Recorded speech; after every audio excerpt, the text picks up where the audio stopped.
எல்லாருக்கும் வணக்கம். இன்னைக்கு நல்ல ஒரு டேஸ்டான காரசாரமான ரொம்ப ஈஸியாக மீன் குழம்பு எப்படி செய்யுதுன்னு பார்க்கலாமா.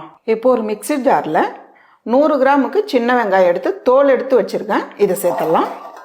இது கூடவே 1.5 டீஸ்பூன் அளவுக்கு மிளகு சேர்த்துடலாம். 1 டீஸ்பூன் ஜீரகம் சேர்த்துடலாம். இதெல்லாம் சேர்த்து ரொம்ப நைஸாக அரைக்காதீங்க, கொரகொரப்பாக ஒன்றும் பாதியமாக அரைச்சி எடுத்துக்கலாம். மீன் குழம்பு வைக்கிறதுக்கு கொஞ்சம் அகலமான பாத்திரமாக வச்சுக்கோங்க, இல்லைன்னா கடாயில் கூட மீன் குழம்பு வச்சுக்கலாம். ரொம்ப இடுக்கமாக வச்சோமா மீன் போடும் போது மீன் உடையும். பாத்திரம் சூடானதும் 3 டேபிள் ஸ்பூன் அளவுக்கு நல்லெண்ணெய் எடுத்து வச்சுருக்கேன். இதை சேர்த்துடலாம். எண்ணெய் சூடானதும் 1/2 டீஸ்பூன் அளவுக்கு வெந்தயம் சேர்த்துடலாம். கூடவே 1/2 டீஸ்பூன் அளவுக்கு கடுகும் சேர்த்துடலாம். இது ரெண்டும் சேர்த்து நல்லா வெடிக்கட்டும். பாருங்கள், கடுகு நல்லா வெடிச்சிடுச்சு. அதே போல் வெந்தயம் நல்லா செவந்து வந்திருக்கு பாருங்கள். அப்போ தான் நல்லா வாசனையாக இருக்கும் குழம்பு. கூடவே 2 பெரிய வெங்காயம் எடுத்து பொடியை நறுக்கியிருக்கேன். இதையும் சேர்த்துடலாம். இது கூடவே ஒரு 50 கிராம் அளவுக்கு பூண்டு எடுத்து தோல் எடுத்து வச்சுருக்கேன். சின்ன சின்ன பூண்டாக இருந்தால் அப்படியே சேர்த்துருங்க. பெரிய பூண்டாக இருந்தால் இதை போல் நச்சு வச்சுக்குங்க. பூண்டு சேர்த்திங்கன்னா குழம்பு ரொம்ப நல்லா இருக்கும். உங்களுக்கு ரொம்ப கம்மியாக செய்கிறவங்களா இருந்தால் பூண்டு நீங்கள் குறைச்சிக்கலாம். இது ரெண்டும் சேர்த்து ஃபஸ்ட்டு நல்லா வதக்கிடுங்க. பூண்டும் வெங்காயமும் இந்த அளவுக்கு வதங்கி வர டைமில் நம்ம அரைச்சி வச்சுருக்க சின்ன வெங்காயம் பேஸ்ட்டு இதை சேர்த்துடலாம். இது கூடவே தேவையான அளவு கறிவேப்பிலை சேர்த்துக்கலாம். இதையும் சேர்த்து ஓரளவுக்கு நல்லா வதக்கிடுங்க. பாருங்கள், சின்ன வெங்காயம் சேர்த்து ஓரளவுக்கு வதங்கிட்டு இது கூடவே 3 மீடியமான தக்காளி எடுத்து பேஸ்ட் பண்ணி வச்சுருக்கேன். இதுவும் ஒன்றும் பாதியமாக தான் அரைச்சி வச்சுருக்கேன். பாருங்கள், ஊற்றும் போதே உங்களுக்கு தெரியும். தக்காளி பேஸ்ட்டு சேர்த்து நல்லா வதக்கிடுங்க. பச்சை வாசனை இல்லாத அளவுக்கு வதக்கிடுங்க. பாருங்கம்மா, வெங்காயம் தக்காளி இந்த அளவுக்கு நல்லா வதங்கி வரணும். நமக்கு பார்க்கும் போதே தெரியும் வெங்காயம் தக்காளி நல்லா வதங்கி இந்த எண்ணெய் நல்லா தனியாக வந்துடும் திரிஞ்சு.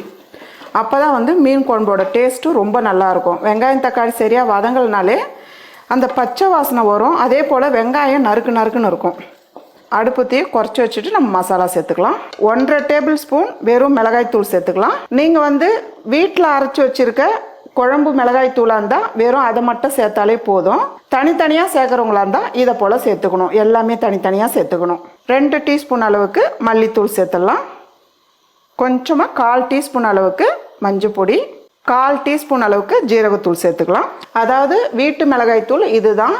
இது எப்படி அரைக்கிறதுன்னு நான் தனியாக ஒரு வீடியோவில் நான் போடுறேன். இதுலேருந்து கொஞ்சமாக 1 டீஸ்பூன் அளவுக்கு நான் சேர்த்துட்றேன்.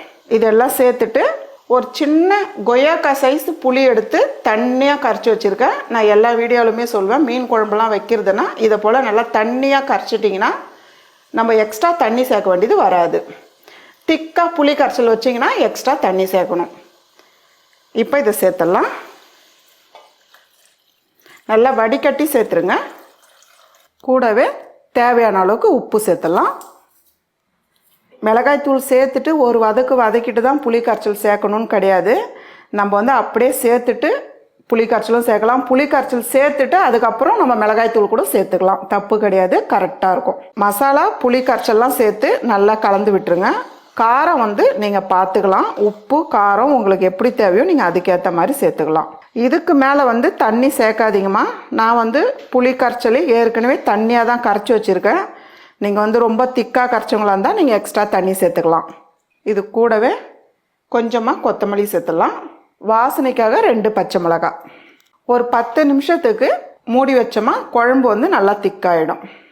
பாருங்கள், 10 நிமிஷம் விட்டுருக்கேன். பார்க்கலாம், நடுவில் எடுத்து கலந்து விடணும், அப்படியே விட்டுறாதீங்க.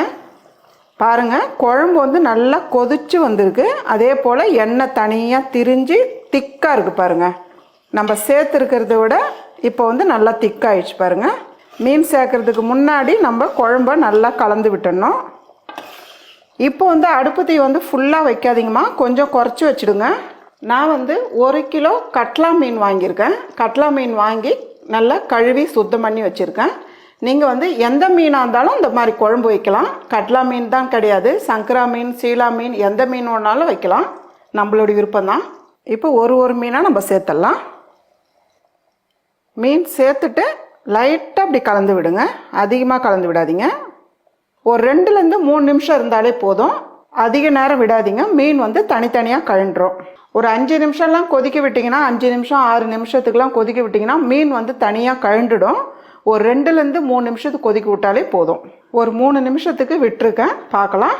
இதுக்கு மேலே வந்து கொதிக்கக்கூடாது, மீன் தனியாக கரைஞ்சிடும். இப்போ வந்து நமக்கு வந்து தனித்தனியாக இருக்குது பாருங்கள். மீன் சேர்க்குறதுக்கு முன்னாடி குழம்ப நல்லா கலந்துட்டு அதுக்கப்புறம் மீன் சேர்க்கணும். மீன் சேர்த்ததுக்கப்புறம் நல்லா கலந்து விட்டால் மீன் வந்து உடையும். மேலவே கொஞ்சமாக கொத்தமல்லி. அவ்வளோதாம்மா, நல்ல ஒரு டேஸ்டான ரொம்ப ஈஸியான மீன் குழம்பு ரெடி.